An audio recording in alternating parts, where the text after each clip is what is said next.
You know your boat because you built it from scraps of weather and luck. Your palms learned the keel by night, your eyes learned stars you never named.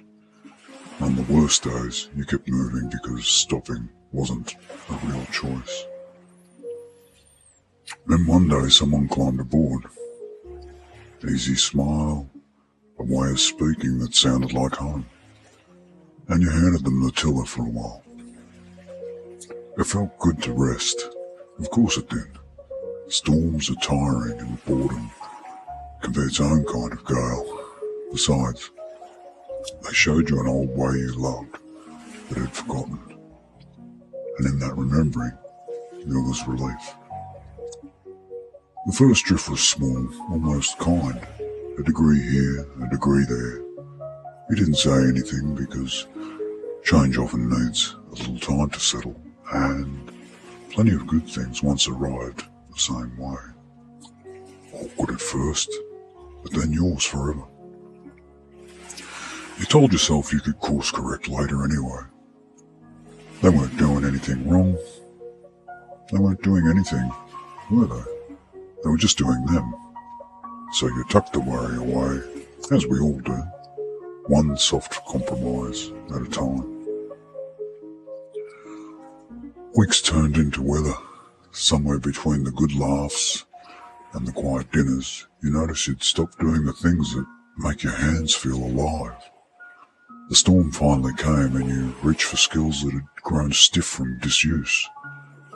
No mutiny, no villain, just two people in a boat, and the slow dawning that your boundaries had become a rumour.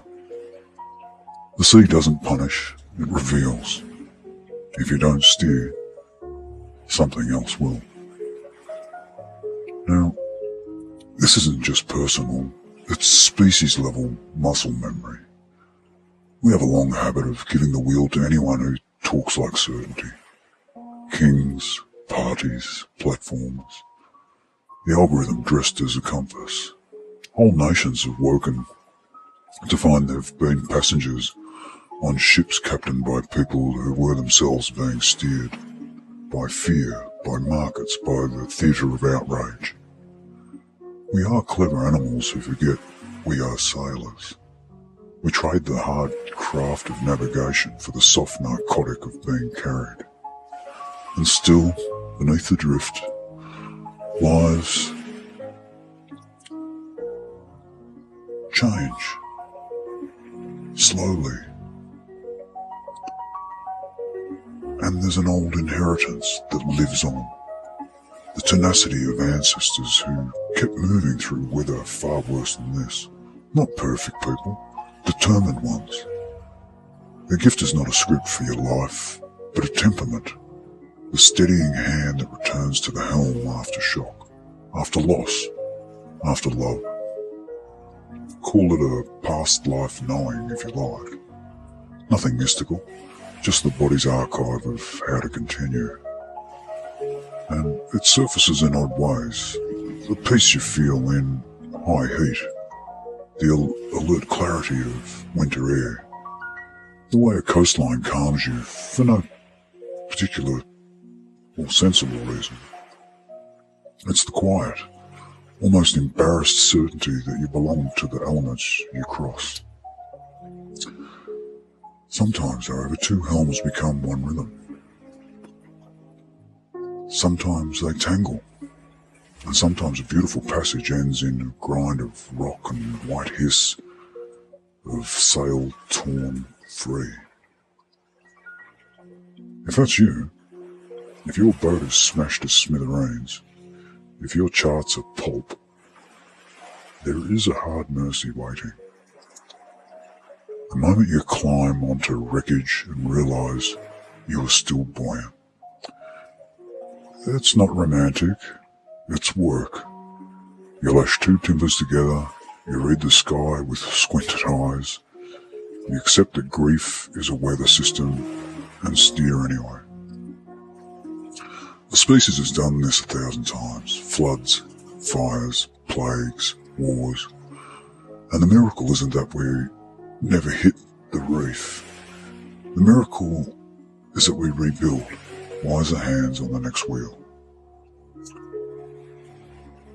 Here's the part that stings and also frees. Most of us will hand the tiller away again. We will do it for love, or for relief, for novelty, or for hope. The work isn't to vow never again. The work is to recognise the first degree of drift and speak. A boundary isn't punishment. It's a line on a chart that lets two ships travel together without collision. A boundary set early is actually kindness. A boundary set late is salvage. So say it anyway. Practice steering while you're laughing. Practice steering when you're tired. Practice steering when the person beside you is wonderful. Practice when you are.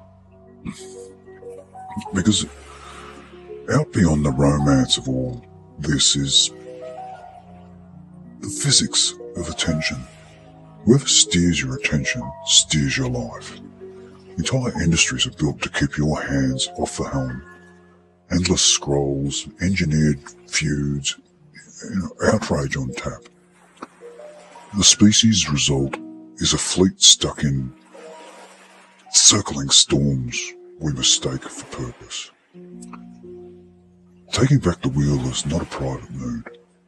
It's public ethics.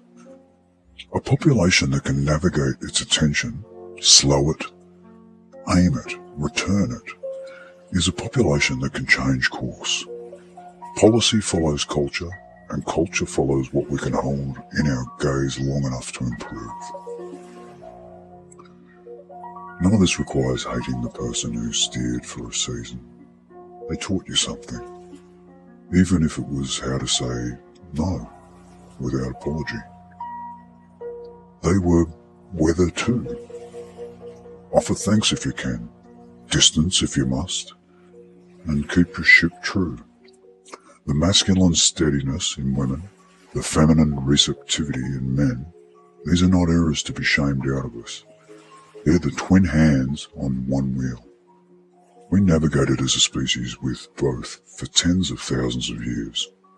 Hunt and gather, build and tend, assert and yield. We only ran aground when we silenced one hand and called it progress. Let both steer in you.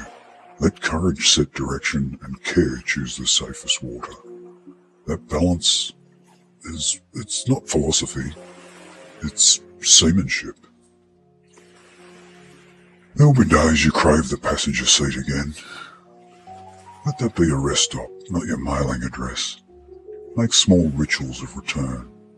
Boil the kettle and lay the chart flat. Name what matters out loud. Fix one tiny thing on the boat, even if it's just tying a better knot. Call to mind a grandmother you never met and ask her how she kept going. Feel how your spine answers before your head does. This is your lineage reminding you that you do, in fact, know how to steer. And when the next good soul climbs aboard, and there will be a next, try this experiment. Keep your hand on the tiller while you hand them the map. And you can say, show me where you think we could go. If they try to take the wheel by force, you already have your answer. If they trace a line that unrolls your lungs and brightens the water ahead, then make room. True partnership isn't one person steering forever. It's the clean exchange of trust without the surrender of self. As a species, we are somewhere between the reef and open water. We've seen what happens when we outsource navigation to spectacle. We've also felt the power of millions of small hands returning to their own helms. People turning off the noise, repairing what they touch, learning again the difference between wind and current, between urgency and importance. That's how a fleet changes heading. Not with a single command shouted from a flagship, but with thousands of quiet corrections made in ordinary weather by ordinary sailors who remember they are not passengers here. If your vessel is intact, steer with gratitude. If you're floating on planks, steer with faith. If you're still underwater, kick toward the light and trust that breath will find you. Either way, the stars haven't moved. They were never the property of the last person who pointed at them. They are a reference, not ruler. And you, exhausted, learning, alive, you're allowed to take your place beneath them, hand firm on the keel, eyes forward, choosing the line that is yours to sail. Keep your dream alive, not as a slogan, but as a practice. A daily return to the helm when it would be easier not to. The species can turn this way. Life certainly can. The water is wide, but you are seaworthy. Steer.